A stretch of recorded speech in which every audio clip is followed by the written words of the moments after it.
কথিত হিন্দু নিপীড়নের অভিযোগে ভারতের রাজধানী নয়াদিল্লিতে অবস্থিত বাংলাদেশের হাইকমিশন ঘেরাওয়ের ঘোষণা দিয়েছে দেশটির উগ্রপন্থী কট্টর হিন্দুত্ববাদী সংগঠন আরএসএস।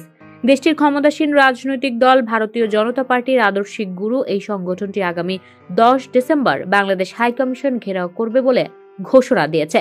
দিল্লিতে সংবাদ সম্মেলনে আরএসএস এর এক কর্মকর্তা বলেছেন, 2 শতাধিক সামাজিক ও সাংস্কৃতিক সংগঠনের প্রতিনিধিত্বকারী সুশীল সমাজের সদস্যরা প্রতিবেশী বাংলাদেশে হিন্দু এবং অন্যান্য সংখ্যালঘু সম্প্রদায়ের উপর নিপীড়নের বিরুদ্ধে আগামী সপ্তাহে দিল্লিতে বাংলাদেশ দূতাবাস অভিমুখে প্রতিবাদ মিছিল বের করবেন। সংবাদ সম্মেলনে আরএসএস এর দিল্লি শাখার গণমাধ্যম ও যোগাযোগ বিভাগের সহপ্রধান রজনীশ জিন্দাল বলেছেন, আন্তর্জাতিক মানবাধিকার দিবসের দিন আগামী 10 ডিসেম্বর দিল্লির নাগরিক সমাজের ব্যানারে বাংলাদেশ দূতাবাসের পদযাত্রা অনুষ্ঠিত হবে। তিনি বলেন, বাংলাদেশে হিন্দু ও অন্যান্য সংখ্যালঘু সম্প্রদায়ের সদস্যদের বিরুদ্ধে চলমান নিপীড়নের ঘটনায় সমগ্র দেশ ক্ষুব্ধ এবং উদ্বিগ্ন। জিন্দাল বলেন, বাংলাদেশে হিন্দু ও অন্যান্য সংখ্যালঘু সম্প্রদায়ের সদস্যদের বিরুদ্ধে নৃশংসতার ঘটনায় আমরা 10 ডিসেম্বর দিল্লিতে বাংলাদেশ দূতাবাসে একটি প্রতিবাদ মিছিল করব।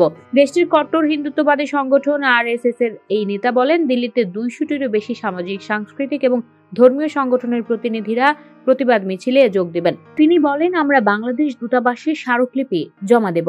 আমরা বাংলাদেশে হিন্দুদের বিরুদ্ধে চলমান নৃশংসতা ও সহিংসতা বন্ধে অবিলম্বে হস্তক্ষেপ করার দাবি জানিয়ে জাতিসংঘ, ইউএনএইচআরসি, ডব্লিউএইচও, অ্যামনেস্টি ইন্টারন্যাশনাল এবং এডিবি সহ সকল আন্তর্জাতিক সংস্থার কাছে স্মারকলিপি জমা দেব।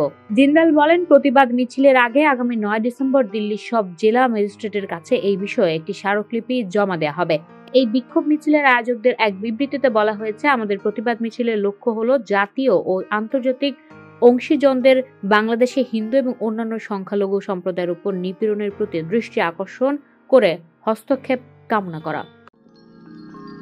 You are watching Raj TV, Jagorone, Bangladesh. Please subscribe our channel.